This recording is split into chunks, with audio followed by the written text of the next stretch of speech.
Joe Goodhue. The question be now put. Pete Hodgson, the Honourable. I was impressed by the elegance of the argument put forward by Leanne Dalziel, who more or less said that we are tonight looking at legislation which will increase our ability to offer assistance to those who are victims of crime, only because the Minister of ACC can't get the numbers in the House to put in legislation which will reduce the assistance given to victims of accidents. I think that's a really nice little conundrum.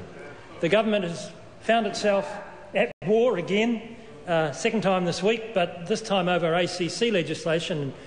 Climate change legislation is unravelling in a room in this House as we speak.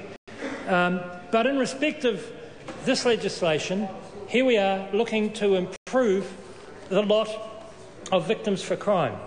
And what I'm interested in is the money.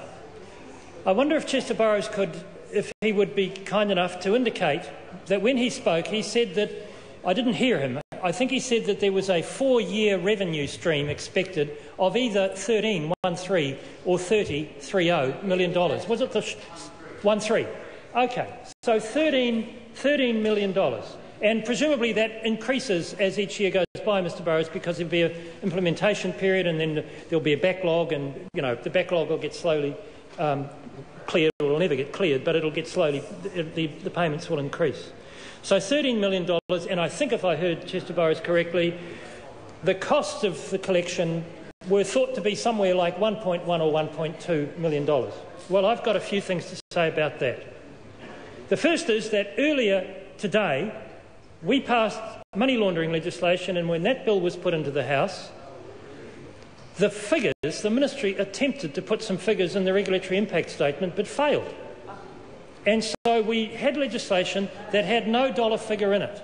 We got to the Select Committee and we found the dollar figure was first of all large and secondly highly contested by the banking industry and the finance sector. Highly contested because the regulatory impact statement had been put together around an earlier draft of the legislation. And by the time that the officials had decided to get themselves nice and prescriptive, the regulatory impact statement was out of date and the regulatory impact was going to be large. So two things happened. There was no regulatory impact statement at the time of introduction, and secondly, when we got it in the Select Committee, it was wrong.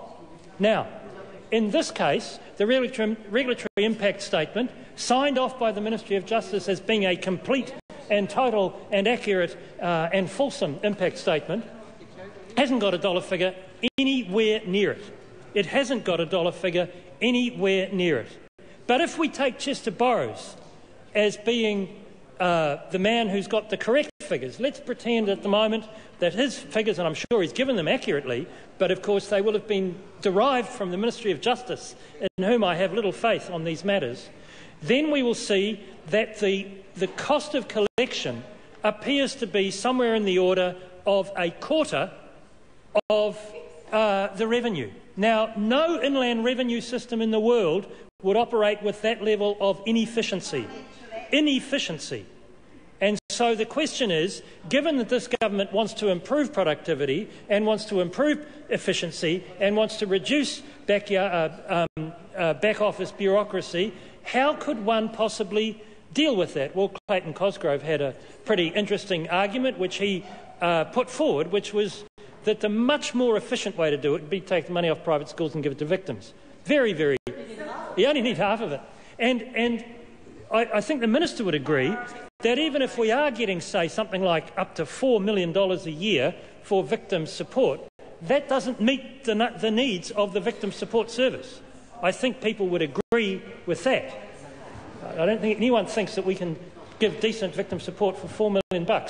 So if we've got too little money being collected too inefficiently, and they don't want to take money off private schools, then maybe $50 is too low. That's a possibility. Maybe $50 is too low. And then we come to the argument of whether it is going to be paid. And an earlier colleague of mine expressed, I think it was Clayton Cosgrove, said that he thought that the fact that something wouldn't be struck because it may not be paid went to the heart of what decent justice is. I mean, you fine someone according to what the fine should be, not according to whether they think they're going to get it paid. And if you don't pay it, Mr Chairman, if you don't pay your fine, Mr Chairman... Macleay.